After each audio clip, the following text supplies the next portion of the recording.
Soft influencers, let's get booze. Listen to Abe Thompson for an hour. I'd rather fuck a blood relative. It's Abe Thompson.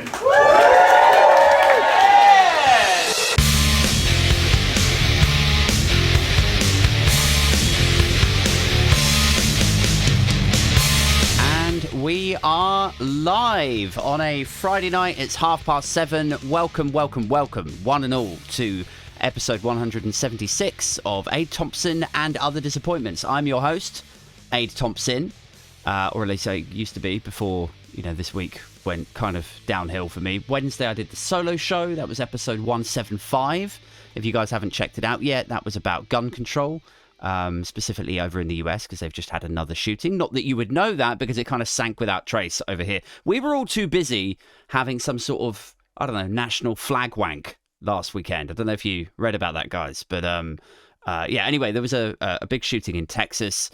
Another bunch of people died, and I was going to riff and roast and ridicule and rant about that, and then somehow I went off on a tangent for an hour and started talking about a shooting that happened in one of the most expensive parts of the world, like a part of California, Santa Barbara, this shooting happened about 9 or 10 years ago.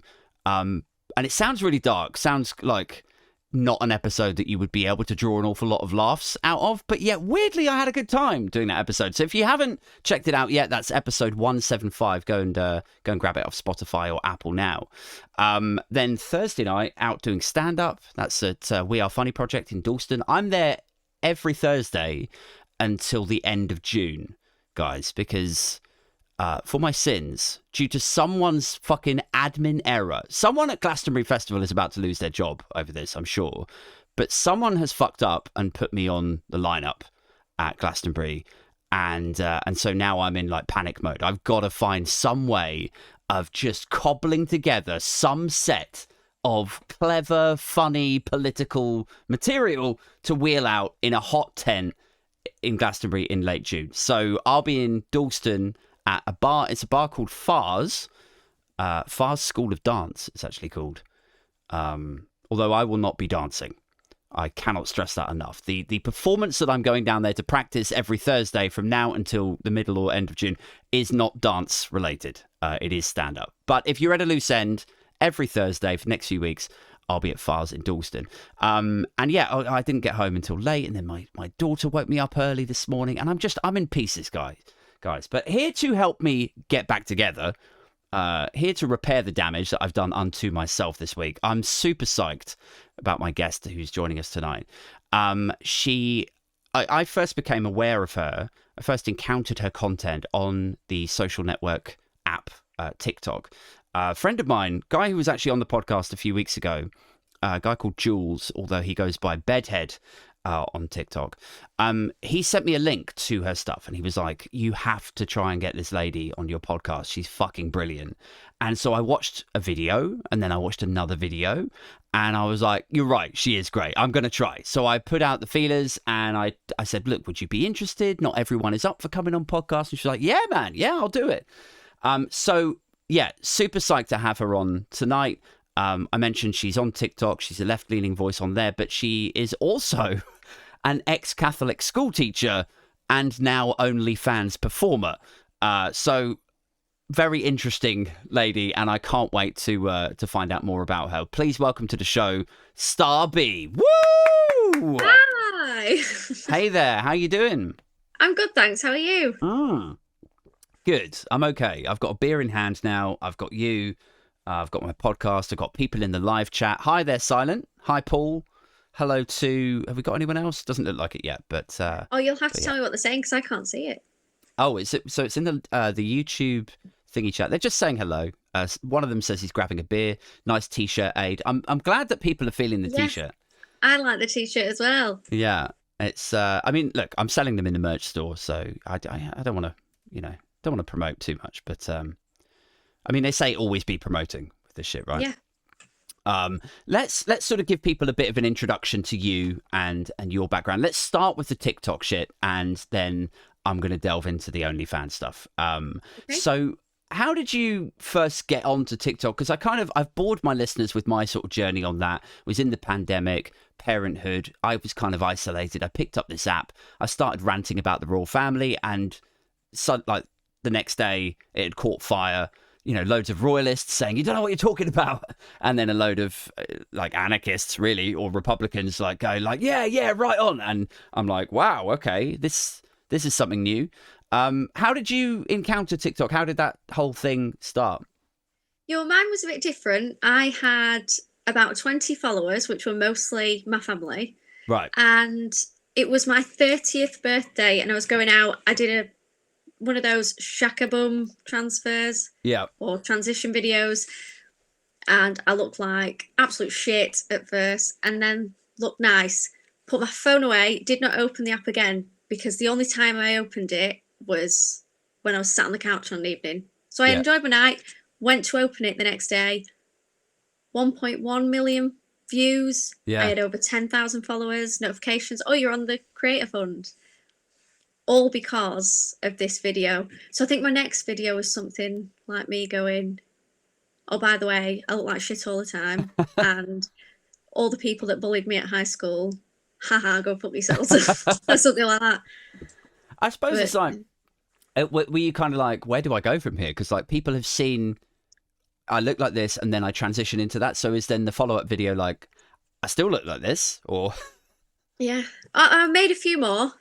I think most of them at first were like transition videos, but I got a bit bored of that because putting on makeup's a lot of effort and I'm not very good at it.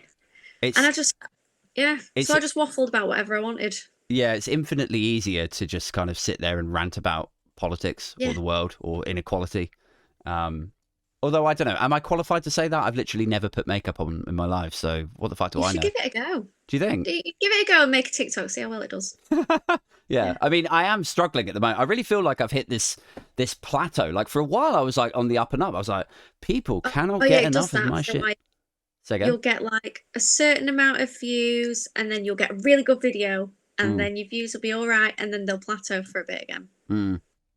Well, I'm definitely in the plateau at the moment. Like my Twitter's going really well, but TikTok is like, and it fucks with your head a bit, right? Because it's like, for a few weeks, thousands and 500 more have followed you, and then another 1,000, and you're like, this is cool. Okay, I found my niche. People are loving me. And then you think, maybe I've literally topped out. I found every single person in the UK who can be bothered to listen to my drivel, and that, like, there's no more. Like, how do I get more followers? No, that's it for you. You've maxed out now. See, I think that's the thing. Don't have a niche. Everyone, I always get asked that. What is your niche? I don't have one. No, I'm a fitness influencer. On disability talk. Yeah. I'm a spicy accountant. Yeah. I do funny videos. I do transition videos. I do like reviews. I don't have a niche. No. I just post whatever I feel like. And that seems to work. Some days I'll get absolutely no views whatsoever and no notifications. And then I'll make a video trying to embarrass my mom and asking her whether it was her or my dad that likes to be choked and spanked, and absolutely destroying me. And then boom, 2 million views. Yeah. And everyone knows now that my dad was a right dirty one. Yeah. Well, I mean, it's good to get that out, right? I mean, it must be nice though to know that, like, so if you don't have a niche, like I would probably box myself into a pigeonhole. I would say, like, you know, politics/satire.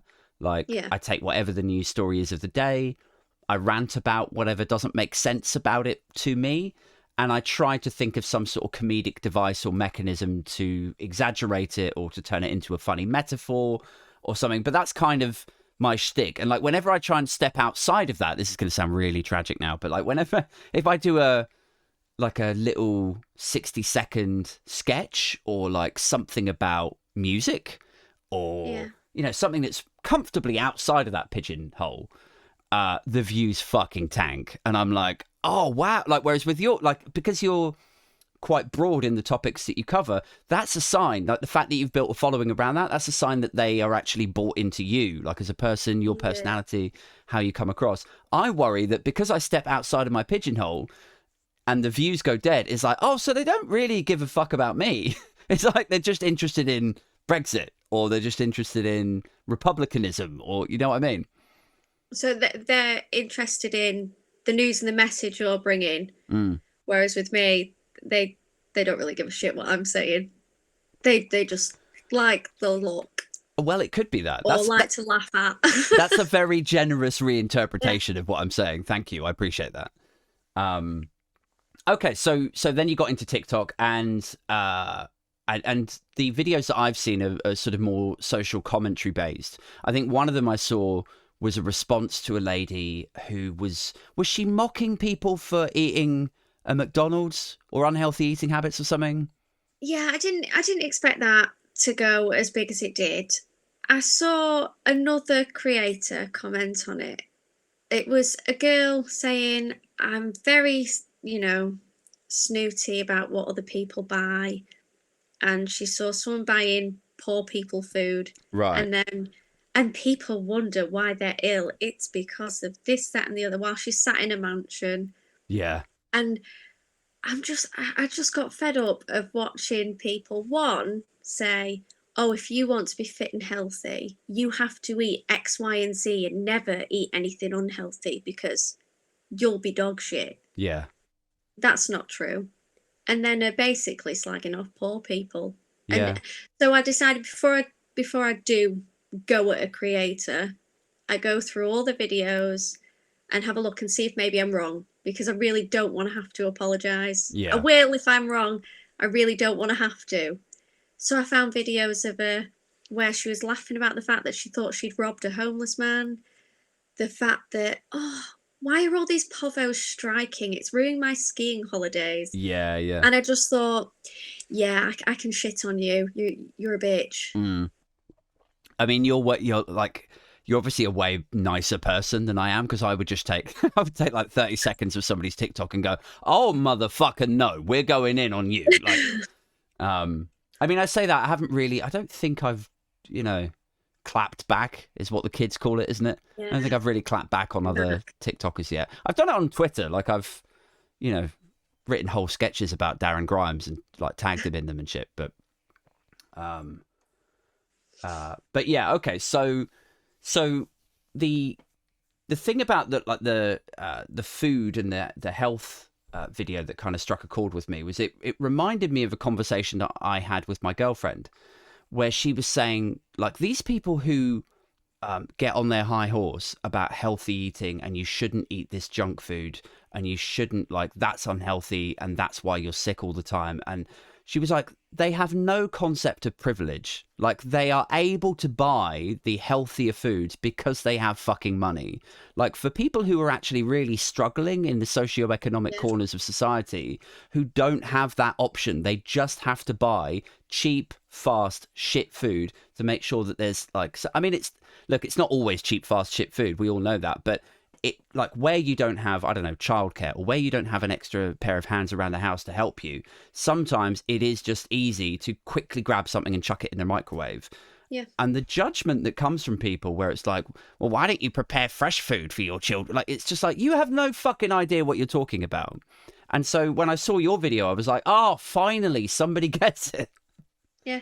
It's food for health for some people, if you have that privilege, or sustenance to survive. Some people go to work, 40, 50, 60 hours a week to come home just to get enough energy from their food so that they can go to work to survive. They're not fussed about being healthy. Yeah. They're just fussed about making it through another month or another week. Do you think there's an element of ego to it? Do you think it's like, let's say I am a gorgeous 25-year-old model in a mansion, engaged to a billionaire, and I'm doing YouTube videos criticizing poor people for the food choices they make. But actually there's a comfortable layer of ego to it where I'm like, I get to hold up my thing, and I'm saying, like, look at me, look how healthy and nutritious I live. Do you think there's an element of that to it? Yeah. It's similar to if I ever see a guy in a very, very nice flash car, I immediately think you are either bad in bed or very, very small down there. And that's not me having a go. I feel like you're compensating for something. Otherwise, you'd just buy a car. Yeah. I've now, with my job, made a decent amount of money. And I remember my ex saying, like, oh, and looking at cars. And I said, it's something to take us from A to B. Yeah. That's it. I don't need a penis extension. Yeah. It's just a way of showing off to other people. And if you're happy in yourself, you don't need to show off to people. Yeah. So it's something lacking in them, ultimately. If you feel like you need to tell people how they should and shouldn't be living for them to have a good life like you, if your life is so good, then just go and live it and leave other people alone. It's that simple. Yeah. Yeah. And let's talk a little bit about your journey from, so we've touched on TikToking, social commentary, but sort of in the background of the context of all of this is this kind of career move from Catholic school to OnlyFans. So was that like after the TikToking? It's quite a big leap, yeah. Or was no, that it's a big leap. Like, how the fuck did that happen? I worked in a Catholic school for years. I was a teaching assistant. I was back at university doing deaf studies and education, which I still do deaf studies. I'm a level 2. Well, nearly a level 2 in BSL. I stopped doing my job in a Catholic school, not for OnlyFans. It was to care for my dad full time. And then during COVID, the bastard very selfishly died. Oh, so hate when they do that. I know, it's just so mean. So I ended up without a job during COVID, and I had to go and be a waitress during the height of COVID. Oh, right. Tough market. Because I was being paid as a carer during COVID for my dad. Yeah. So then I had to be a waitress straight after my dad died. And then, yeah, I was just doing odd jobs like working in a burger van and doing anything just like to minimum survive. wage, trying to like, minimum get wage by. Jobs while COVID, and no one was secure. So it was like out in a burger van. So it was outside, but doing any job that I could possibly do. And then TikTok happened. I was moving into a new house, and then my roof caved in. My entire roof just went to shit, and I needed about 40 grand. And I'm not up for asking people. Yeah. I did not have the credit scores because I didn't have credit cards or anything like that. So I didn't have a good enough credit history to be able to get a big loan like that out. So I just went, do you know what? Fuck it. I'll get my tits out. See if it'll make us any money. Yeah. And it did. And I was so nervous about doing it because I thought, oh no, what are people going to think of me? Because I've always been the housewife, nice, sensible, kind person. Yeah. Honestly, the best thing I've ever fucking done. Because no one has been mean to me about it. All the people that I thought would be nasty were in my messages going, how do I start up my own account? Yeah, I bet. But like do it anonymously. And I was like, I just love it. Yeah. It's given me this sort of power. I'm no longer this, It's, I mean, it can't be understated, the power of like financial freedom, right? So before you were existing in a paradigm of just struggle and minimum wage and having most of your money taken off you in tax and just like worrying how you're going to make it through to the next like 4-week cycle. And now it sounds like you're in a completely different position where you're able to make decisions for yourself, hive off a bit of money for this, maybe invest in that. Completely different world. Yeah. Has it allowed you to, not that I'm suggesting that OnlyFans isn't your actual, like passion, the thing that you're really like, but has the money that it's yielded allowed you to then start pursuing things that you've always wanted to pursue as well? Not really. Because I've always sort of done what I've wanted to do. So my biggest passion is I'm an ultra runner, which I've always done. I guess I have more time to train for that now. Yeah. But the thing is, I took them photos anyway. when I felt good about myself. Yeah. It's just more people get to see them. I get to talk to people that are nice. I've had one or two, knobheads. Let's talk about those. Let's. Oh, I've got some of them are absolutely fantastic. Yeah.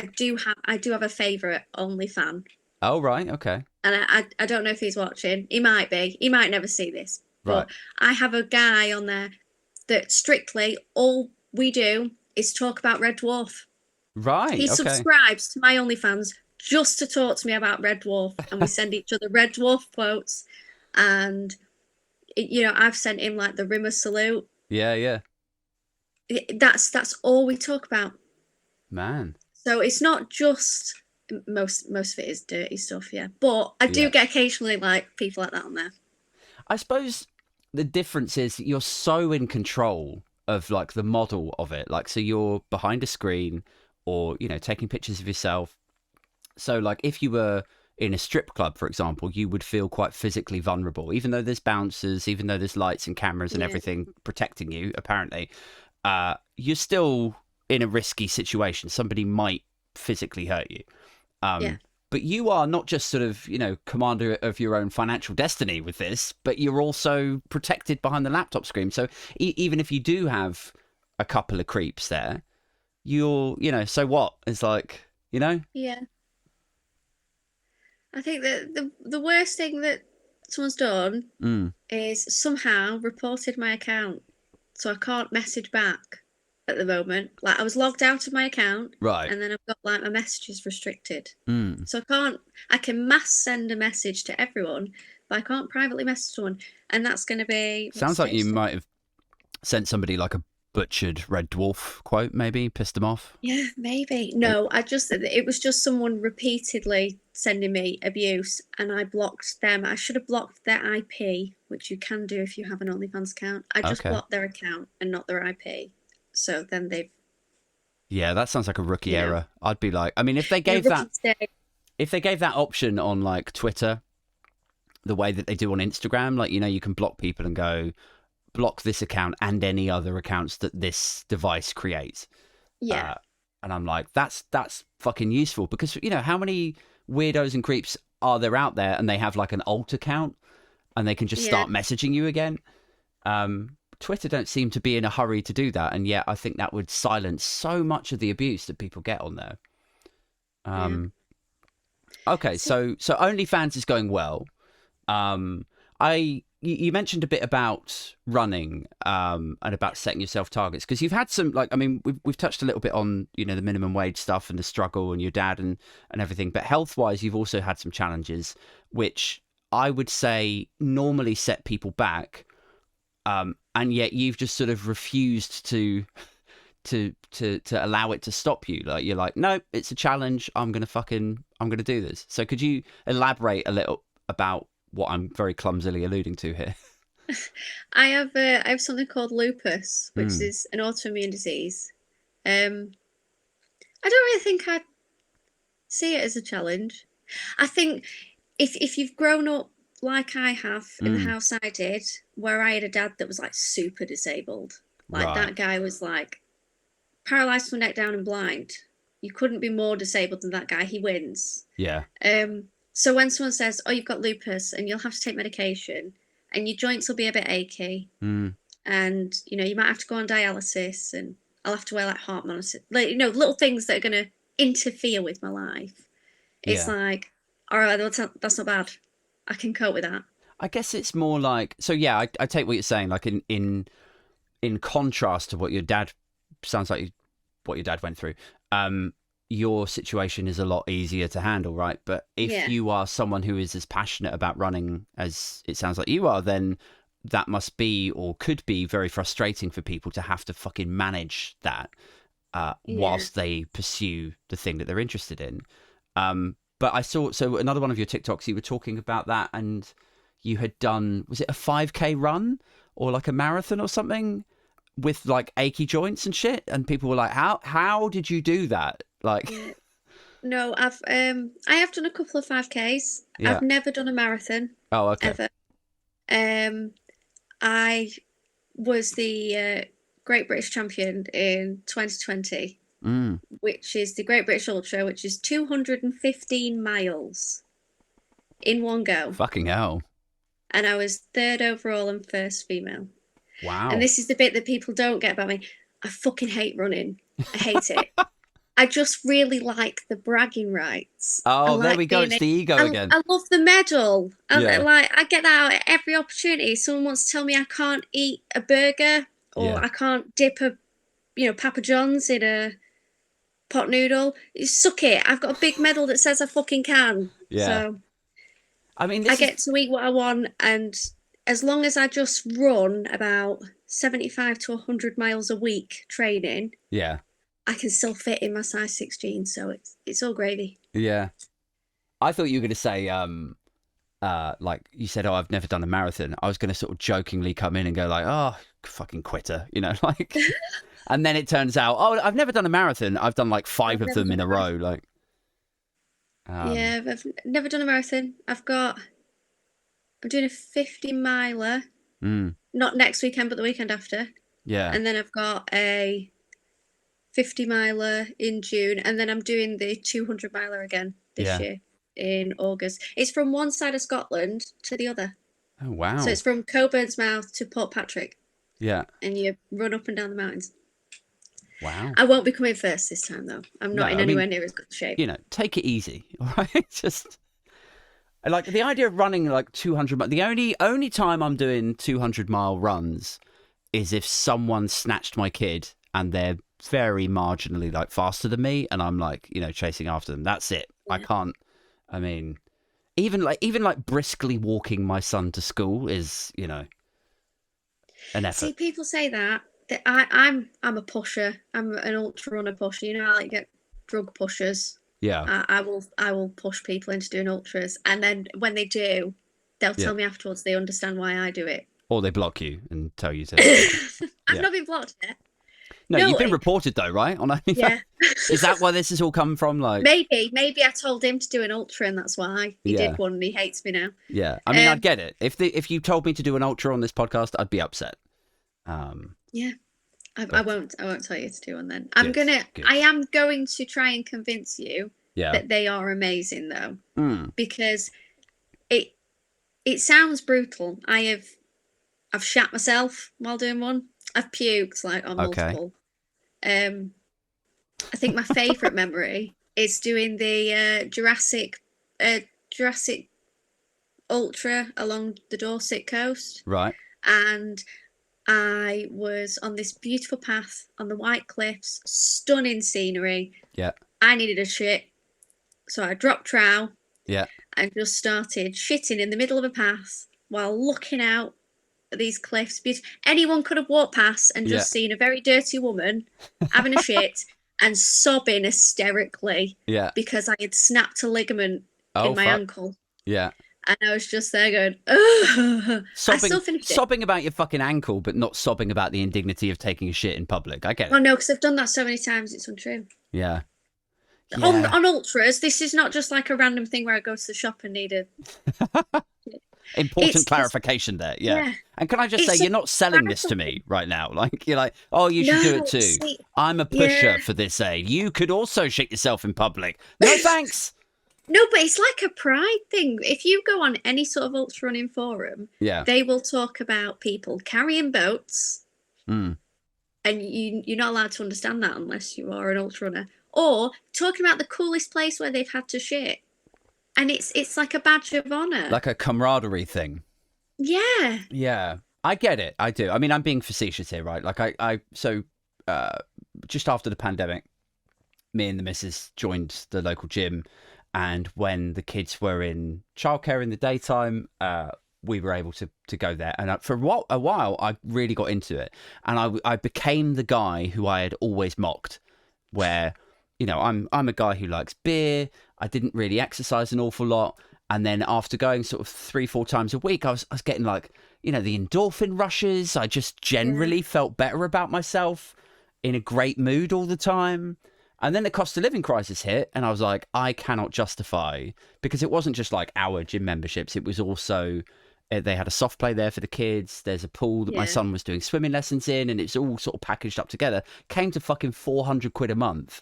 And I was like, I'm getting to the end of each month now and like putting shit on my credit card. This isn't like, this is ridiculous. So it all went, and now I'm back to my, old happy self.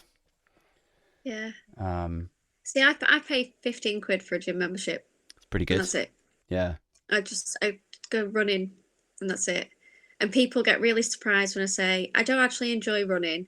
I enjoy the feeling of finishing an ultra Yeah. and knowing that I have just done something where about 50 miles back, I thought I was going to keel over and die. Yeah. And my brain told me to give up and I couldn't do it. Mm. And I still did it. I've DNF'd, so I've not finished an ultra once. And that was because it was a 55k in the Lake District. Yeah. And I was 6 months pregnant. Fucking hell. And it was the hottest day of the year. And I thought, I'm putting baby at risk by pushing too hard on this. So I dropped out. Jesus Christ. But I've done ultra as well. 55k, 6 months pregnant. Oh, I did the Dale's Way ultra, which is 50k, when I was 7 months pregnant. Yeah. I did a marathon, not a marathon. 30k. No, it's 50k, so it's about 30 miles. Yeah, about a couple of weeks before one of my kids was born. Yeah. I can't wait to tell my girlfriend about this because she had, and I'm such an arsehole, I can't remember the actual name of the condition that she had, but it was like the same thing that Kate Middleton had when she was pregnant, like really debilitating morning sickness, like in bed the whole time. Like the smell of the house set her off. She was just like sobbing constantly. And she's not like, a sobber. She's not a crier. She's literally never, ever cried throughout the rest of our relationship. And that's like 10 years apart from the 2 times that she was pregnant. But yeah, she was just in bed the whole time, like throughout the pregnancy. And I cannot wait, Star, to come in tonight and say like, yeah, I was just talking to this lady, Star. When she was pregnant, she was fucking doing 55k runs and shit. Don't do that. She'll hurt you. Will she? Yeah. And I'll allow it. Yeah. Because pregnancy sucks. Yeah. It's not fun, is it? I mean, it's not fun for the guy either. Let's just get that out there. But I have been a birthing partner once, and I can vouch for you. I would rather be the person giving birth than the birthing partner ever again. Hands down. Oh. I am not putting up with being screamed at for that long and being called a cunt for no reason when I'm just trying to help. I'd rather be in the pain. The way you say this, though, it's like, and being called a cunt, brackets, for no reason. Like, if there was a reason there, it's like, if there was a reason, fair enough. But I'm letting you squeeze my hand. I'm being nice. I didn't even get you in this situation. Yeah. Like, normally the man. I'm being a friend here, and you've called me a cunt way too many times. Yeah. This is a lot of work. Do you know what? I'd rather black out from the pain. Yeah. Give me some gas and air. Fair. I would have lost a lot of female subscribers now saying that, but it's true. Yeah. I'd rather be the one pushing. You're fine. You're safe. This is a safe space, really, for that, because I've checked my demographic and like who I'm broadcasting to, and you will be unsurprised to hear it is overwhelmingly male and aged between 25 and 45. So there we go. Let's talk a little bit about politics, because I'm keen to sort of pick your brain on the country that we live in and society as it is now. We talked a bit about struggle and like living on minimum wage, and I've seen a few of your videos, and I feel like we're sort of coming from a similar place on the political sphere. What's your general sort of read on where we're at the moment? Are you hopeful that we might kind of turn a corner sometime soon? Because like on the one hand, you've got, the Tories collapsing in the polls. You've got a strong Labour lead. On the other hand, there's a lot of people saying, well, Starmer's leading Labour, and from everything that we've seen so far, it's looking kind of like a very slightly diluted Tory administration that might come in. Trump was ejected from power in the US, but then now it looks like he's the front runner to be the Republican candidate. So it felt like, there's a bit of hope there, but then is there really, like on both sides of the Atlantic? Where's your head at? Are you kind of hopeful for the future? I'm one of those people where I'm always a glass half full. I always want things to get better. Mm. And I'd love for things to get better. Do I actually think they're going to get better? No. Yeah. That sounds really morbid, but it's things like this coronation that we've just had that I think is an absolute waste of money. Here you go, I can solve it for everyone, right? Let them have their big palaces. Just make them pay the fucking tax. Yeah. It's that simple. They're not going to. Any sort of politician we get in charge isn't really going to be thinking of the little guy. No. And don't get me wrong, I was celebrating when I saw the polls coming in and saw that Conservatives had lost over 1,000 seats. It was great. But then I have that feeling of dread in me. Like, I want to be hopeful, but I know it's going to turn to shit. Yeah. I have this, sort of similar feeling where I think it's almost certain that, save for some sort of, hand of God political miracle insofar as the Tories are concerned, like if it would take a lot to shift the polls from where they are now to a Tory general election win. So I think it's relatively certain that there will be a Labour or Labour-led government next. And I'm also of the mind that probably what will happen is they will form a government or a coalition, and they'll be in for one term, and people will go, okay, let's see what Labour can do, because the Tories were so bad, really corrupt, really incompetent. Let's see what these guys can do. And the country will be in such a fucking state, Star. Yeah. It will be bankrupt. Fix it quick enough. The GDP and then will Labour will get blamed. Yes, exactly. Like they're not perfect. That's the problem. And it will take it's like a 10-year job to fix the problems that the Tories have left us with. And so after like 4 years, when we're talking about the next general election, loads of people, floating voters, Sun readers, Mail readers who decided to flip to Labour for whatever reason, they're going to go, well, I thought Labour was supposed to be different. I thought they were going to fix everything, but everything's actually just the same. And I'd be like, yeah, it's just the same. It hasn't got worse. They haven't allowed it to descend any further. Like, can we just, a little bit of like BAU would be nice. Yeah. The younger followers won't get this, but they've only just gone round the back of the telly. It's going to take a while. It's going to take a while to sort out all the wires. Yes. Yeah. Yeah. But you've all got flat screens now. You wouldn't understand that. No, that is a reference exclusively. The 90s, 80s kids will. Yeah. Yeah. I don't know, man. Like, I feel like the odds are stacked against, like, even if they had the best of intentions, if they get in Labour, I feel like they will be slaves of the same like journo-political landscape as everyone else in politics. Like, they will have to sing to the tune of newspapers. They'll be obsessed with like headlines and media coverage.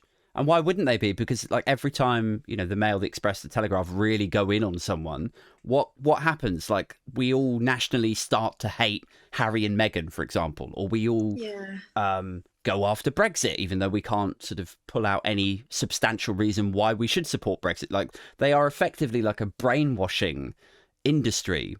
Yeah. So yeah, they'll be just as scared of that that apparatus as I suppose a lot of the Tories are. And so yeah, I sort of share your slightly morbid outlook of that. In regards to America, I think that's even worse, because I know you said that Trump is sort of in the running, but isn't the governor of Florida also put his name in there as well? And he terrifies me. Yeah. Has the bill been passed yet? I'm not sure. I haven't checked, but he's brought the bill for no-fault divorce. So, and yeah. So he's any sort of miscarriage, he's basically taking trans kids away from their families, or if there is a sibling or a parent that's trans, and even if they're out of the state, that these children are now property of the state. Yeah. That guy terrifies me, and he's now in the running for presidency. So he is, and yes, he is really terrifying. He's just as obsessed over, woke and the trans debate and all of that stuff as the worst of our politicians are over here. And I suspect the reason that he goes down that avenue is because it's a sort of easy / zeitgeist way of getting headline coverage. Is like, if he says, I'm going to write this bill that's about this, and and make children the property of the, like, if it's sort of radical ideas, he's gonna get headline coverage. Whereas if he just says, I'm thinking about cutting something tax by 0.3%, like, that's a kind of that's not a sexy news story. So they chase the headlines and the coverage, and in that respect they are enslaved to the media in the same way that I was sort of talking about with UK politicians. However, fortunately, that DeSantis chap is, I think, quite significantly, well, fortunately or unfortunately, he's not the front runner. Like, Trump is significantly ahead of him. Yeah, no, Trump's still up there. Yeah. But I mean, even that's terrifying. It's like, what would happen if Trump got back in? He would withdraw all the, like, US aid from Ukraine. That war would collapse. It would fall back into Russian control. I don't know what that does to us and, like, our foreign policy. I won't pretend to be a sort of geopolitical expert on that, but I don't think it would be good. No. Do you ever think, like, it's been a while since I've asked a guest this question. Do you ever think, like, with Ukraine and the possibility of, like, a nuclear war, and with running out of fossil fuels, like what are we going to do when the oil runs out?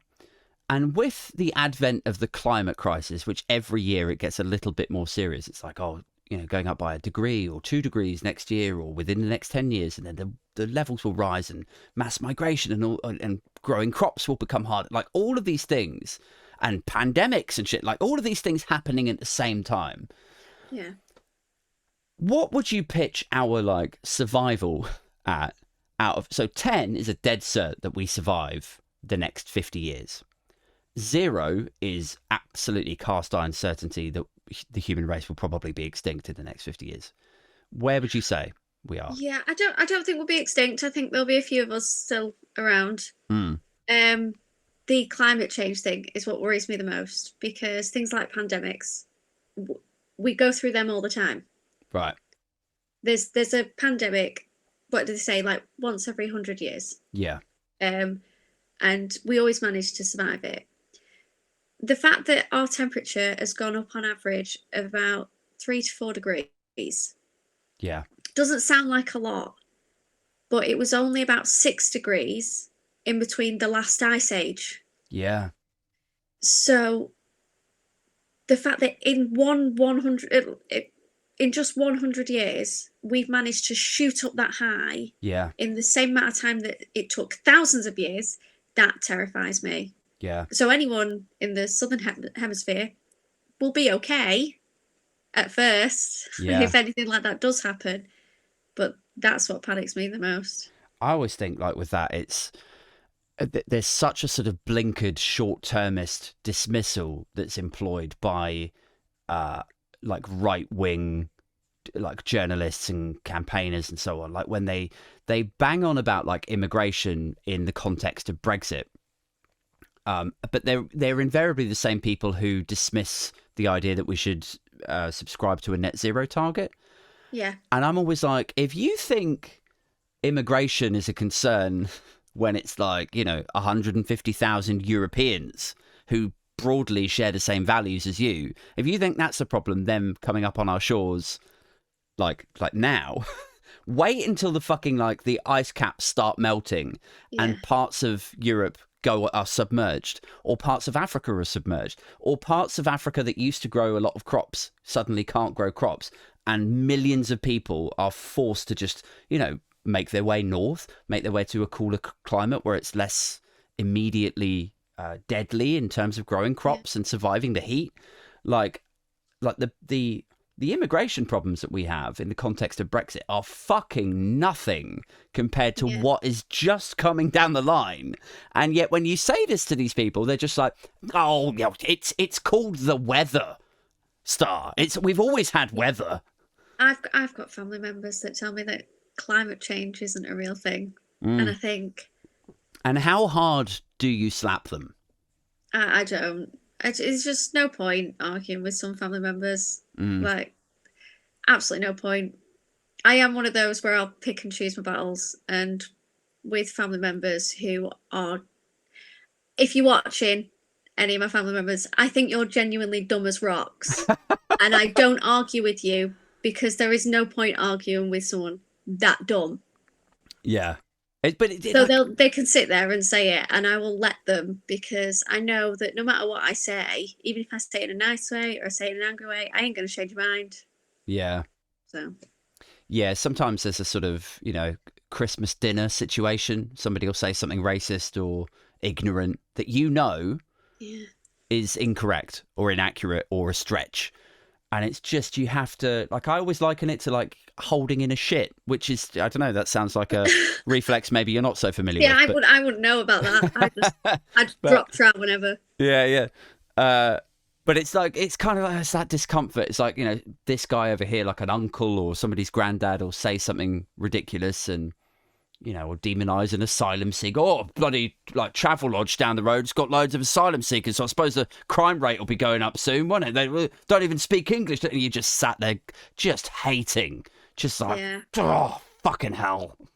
See, I obviously get trolls on my page. No. Because, I'm a girl who gets the boobs out. Obviously, I get trolls. Sure. But I quite enjoy responding to him, and I never respond to him in anger. I will respond to him laughing. And I've had one troll who commented something saying that I looked trans, right? And I responded like saying, it doesn't insult me. I think they said, why do I look trans? Yeah. And I was like, I don't fucking know. Genetics. I just made a silly video back, and they replied saying, you're funny. And then next thing, they read a subscriber. Oh, wait, what, on OnlyFans? No, just on TikTok. Oh, okay. But that's what I tend to do. If someone's trolling me or having a go or saying something, or if I hear someone say something racist or ableist, I will normally just enjoy making fun of you. I think that's the thing. That's the route. And I've employed a similar tactic before where somebody said something like they're like, oh, like I'm doing a TikTok about, I don't know, Brexit or the royal family or something, and they'll be like, God, you talk so much shit. And I'll be like replying back going like, bro, like, if you think this is bad, like, you should see my Twitter. Like, make it a self-deprecating joke. Look like you're in. It's almost like sort of the social media equivalent of kill 'em with kindness. Yeah. It's like they come at you with hostility. If you can turn it into a joke and throw it, well, then they're disarmed. It's like that's the only thing that they had in their toolkit was to be hostile and mean. And now you've turned it into a funny thing. It's like you're powerless. When I made my video about the coronation and me thinking it's just a load of shit, I mentioned the fact that the royal family were of German heritage. Yeah. Oh my God, did the royalists lose their shit? They are not German. They are not German. They fucking are. And I was so I did make a response video, and then I was like, do you know what? It's too serious, and they're not going to listen to it anyway. But I had a guy stitch me going, you stupid bitch. Wow. I'm not even going to explain to you why they're not German because you're so stupid. And then he blocked me, so I couldn't reply, and I was so annoyed. But I managed to save the video, so I will at some point reply to him. But yeah, I was thinking, German king, 1716, George Louis, and then blah, blah, blah, blah. You get to Queen Victoria. Her mum was Saxe-Coburg Gotha. Mm-hmm. So she was half German, was Victoria. Then she married a cousin who was German. Yeah. Coburg Gotha. They had that last name until 1917 during the First World War, and they were like, oh, it's a bit German. Yeah. We're going to change it to Windsor. But then even then, like, wasn't it like the Queen married Prince Philip, and his family was like Mountbatten? That's a German name, isn't it? Or am I showing my ignorance? No, so his last name, I'm gonna have to Google it because I can't remember. I thought you read all the books, Star. I know, I did read all the books, but I cannot remember Philip's last name, and you'll understand why in a minute. Philip's name before marriage.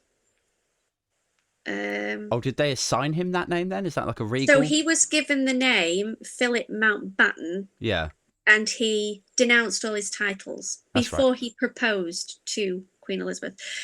But his name before he became Mountbatten was, his full name was Philippos Andreu Schleswig Holstein Soldenberg Glucksberg, Prince of Greece and Denmark. Jesus Christ. How can he be Prince of Greece and Denmark? I feel like that's greedy. Yeah, no. Do they even still have a royal family in Greece and Denmark? I always feel like we're the backward one. No, he was smuggled over to the UK in an orange crate because his family were basically being... Oh, is that when their like revolution was? Yeah. So this has been so educational. yeah. So when all these people are like, you don't know anything about the royal family, I was like, no, actually, I kind of do. Yeah. And I still don't like them. Yeah. I do understand that they bring in money into the country. I think the last study was in 2021, and they take it from tours and gift shops. And bear in mind that they live in these places, so they're not easily accessible. They're not open all year round. And one of them is the, the dungeons or whatever they're called. Tower of London? Tower of London, that's it. I was thinking dungeons for some reason. Tower of London, where no one resides there, it's just the crown jewels. Yeah.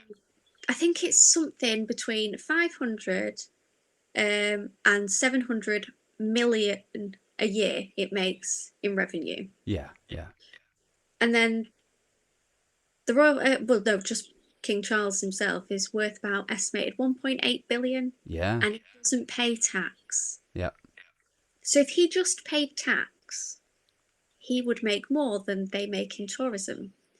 And the royal family alone only equate to about, I think it's 2 or 3% of the tourism of this country as a whole.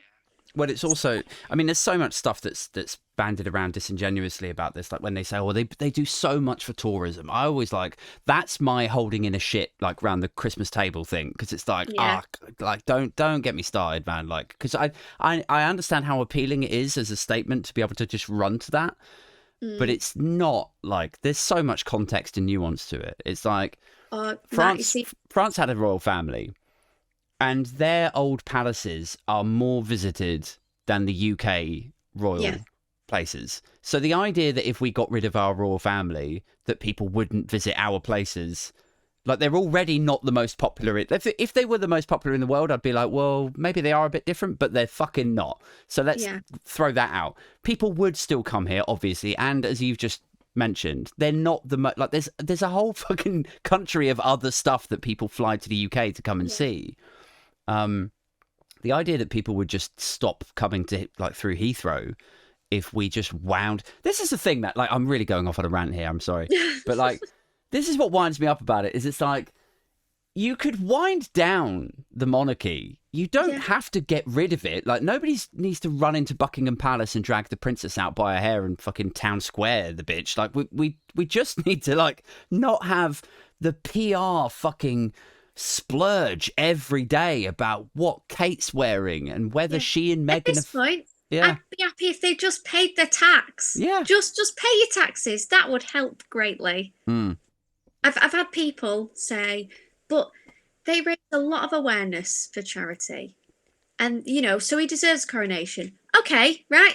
I consistently raise awareness for blind veterans. I do all my ultra runs for blind veterans. I literally run hundreds of miles for a charity. Okay, it's my birthday next week. I want everyone in this country to give me a quid towards my birthday party. I earned it. Yeah, because I raise awareness for people that served for this country and lost their eyesight. Yes. And then people go, well, that's stupid. And I go, I fucking know it is. And that's how stupid you sound. Yeah. Like, it is fucking ridiculous. It's like, how, in what universe of logic can you justify to yourself just the nuts and bolts of it? Like, there's this family who we all just accept were anointed by God. And so we should all put a little bit of money into the kitty so they can live this life of luxury in a palace, even though we live in a, allegedly first world country in 2023, where we're all about equality and we're all about, everyone's got a fair shot, social mobility, nobody's better than anyone else. And yet we all subscribe, nationally, we subscribe to this idea that, they should live in the lap of luxury and we all just have to fucking pay for it. It's like they are the fanciest council estate muck in the country because they are living off my taxes. Yeah. And they aren't working. I don't see them working that hard. I come from a family of miners, and I've done odd jobs. I've done waking, watching care homes. I've scrubbed toilets for a living, and I pay my taxes for people that don't really work. Mm. And I don't care about giving to the people around the corner from my house that are genuinely poor and haven't had the same privilege.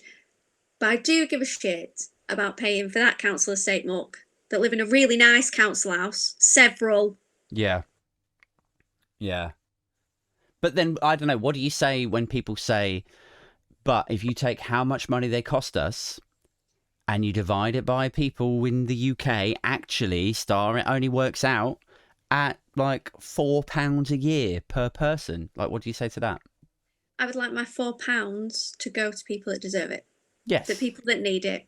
Yeah. I'd like my £4 to go to the NHS instead, or to go to teachers, or to go to people that are disabled and can't work because of their disabilities, or so that a child can get a meal or a decent foster family, or the multitude of other things that my taxes could go to in this country than to go to some big lugged twat. It's great that you're so liberal with saying like lugged twat. You can't see my ears like under my headphones right now. They're sort of. Have you got big ears? Yeah. Sorry. It's I all don't good. think you're a lugged twat. Thank Unless you. you're stealing my taxes as well and you plan on having a big party and shoving a hat on. No, big party, yes. Stealing taxes, not so much. Not really my All right, bag. well, you're fine then. Yeah. I always look at it like if it only costs £4 a year per person, like a lot of people say, oh, it's about £2.90 a year per person. I'm like, no, it's fucking not, because most of the country don't pay tax. Like, you have a load of rich people who don't pay tax, you have a load of retired people who don't pay tax, then you've got a load of unemployed, then you've got a load of people who can't work for various reasons. Actually, only about half the country contribute to the exchequer in that respect. So it works out more. It's about 2 or 3 times the figure that they always band about. But even with that, it's not so much that I'm being forced to pay the £4. What, like, who gives a fuck about £4, right?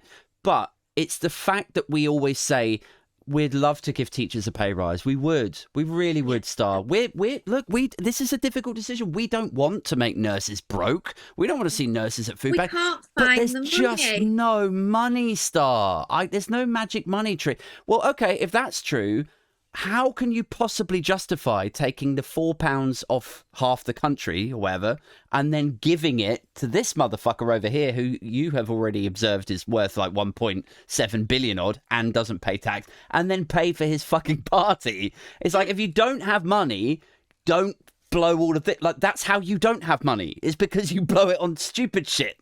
Yeah.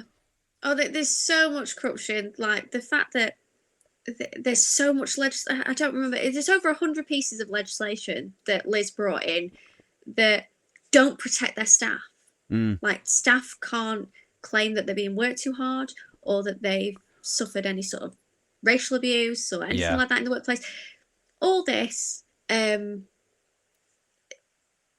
Phillips had his will sealed for 90 years. So when journalists have tried to get anything, they've gone, oh no, that's protected under his will. Yeah. There's so much. It's shady. Sneakiness. Yeah. It's too shady. Just simply, at this point, I know it's like scraping the barrel, but just pay taxes. That'll make everyone happier. But you're not even going to do that. It'd be such a good, like, a PR coup for you would think having the most expensive state-funded PR department in the world, you would think somebody would go, guys, got a fucking blinding idea, right? You don't have to always pay tax, right? But as a one-off, maybe for 1 or 2 years, we just make it like this big hoopla about how William actually really wants to contribute to the country and he wants to be seen to be someone that is doing the set blah blah blah, and so you voluntarily pay tax, and like, I'm sure he'd be like, oh, that's bloody outrage. But the PR win that you would get for just appearing like you wanted to be a man of the people, oh my god, you know? Absolutely. If Charlie had just turned around and gone, we're going to pay for the coronation out of the duchy. Yeah. We're not going to take taxpayers' money because we can see what's going on. So we're still going to have the big grand thing. We are going to downsize. you're all going to get your day off, your bank holiday, Mm. but we're not going to touch your tax. We're going to pay for it ourselves. Yeah. Because they clearly can afford it. Yeah. His approval rate would have shot through the fucking roof. I'd have been one of those people going, yeah, do you know what? Go on, have a great day, enjoy yourselves. Yeah. I'd have been joining in if he'd have paid for it himself. But Yeah. he paid for it. He didn't pay for it, sorry. We paid for it, even if we didn't want to. Like, it's theft at a certain point. Yeah. If you took something from me and went, well, I don't care, it's mine. Yeah. I could go to the police. So how's he getting away with it? I wonder what would happen if you took this, because, like, you know how, depending on the case, like the defence or the prosecution lawyer will be called like the King's Counsel now, formerly like QCs, right? Now they're KCs. What would happen in the courts if you actually tried to sue the royal family? If you said, like, I don't think this is fair.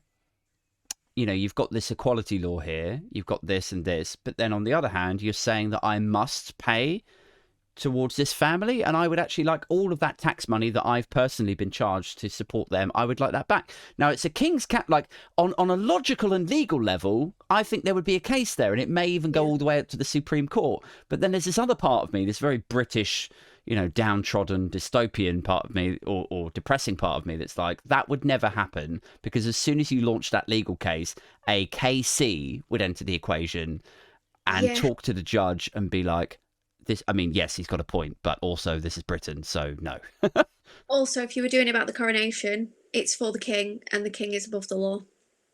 Is that actually a thing that's written, or is that just what we all understand the situation? No, it's written. He's above the law. He can't be prosecuted. Can the monarch? Anyone else around him can. I know that Princess Anne has been fined or arrested for animal cruelty to one of her dogs. Yeah.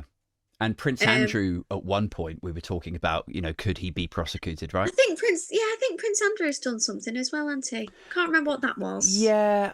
He's definitely done something. It's all faded into the background now, and I'm expecting any day now, Star, to see headlines saying, how did Andrew win the public back over? Oh, I know. He's, you know, seems like a good guy. Star, we've been chatting for an hour, so I'm going to have to let you go. Oh, but sorry. Thank you so much for joining us tonight. Guys, you need to follow Star B on TikTok. She's like, all of her videos are really great, really funny. And do you know what? Jump on her OnlyFans as well. If you've really enjoyed this and you like the TikToks, jump over onto her OnlyFans too. Show her some love. I'm going to be back next Wednesday for the solo show. No idea what I'm going to be talking about yet. It's usually news flavoured and politics fueled. So yeah, join me for that, in which I will be ranting and roasting and ridiculing and railing against this goddamn awful timeline that we find ourselves situated in currently. And then next Friday, I've got Josh Hamilton. He's the host of the Gist podcast. He speaks very eloquently about things like cryptocurrency. He's got fears for the future in terms of overreach, like government overreach. He's got some... I don't know if I jump on board with all of his theories about like COVID and like lab leaks and shit, but he's an interesting guy, and I went on his podcast a few months ago, and now he's coming on mine next Friday, so be sure to catch that. Until next time, that's it from me. Take care of yourselves. We're out this motherfucker. This show was powered by the Binfluencer Cult members over on Patreon. If you're interested in backing the show, go to patreon.com/AidThompsin with an IN right now. The membership starts at just £3 a month, and you can get named and shamed or credited at the end of shows like this. So with that said, big shout outs to Bowman, Chris D, David, Mojo Sabian, Pingu, T-Rex, Aaron, Alex and Kai, but also a quick doff of the cap to Jeff, Peter, Sarah, Silent, Ailsa, Anthony, Eddie, Samantha, Mal, Rodri, Stuart and Kerry. Thank you so much to you guys for continuing to support the show, and I hope to meet up with you all soon at the next London-based meetup, or perhaps one of the gigs that I'm putting in the diary, or maybe even at Glastonbury this year. All the best, and stay booge.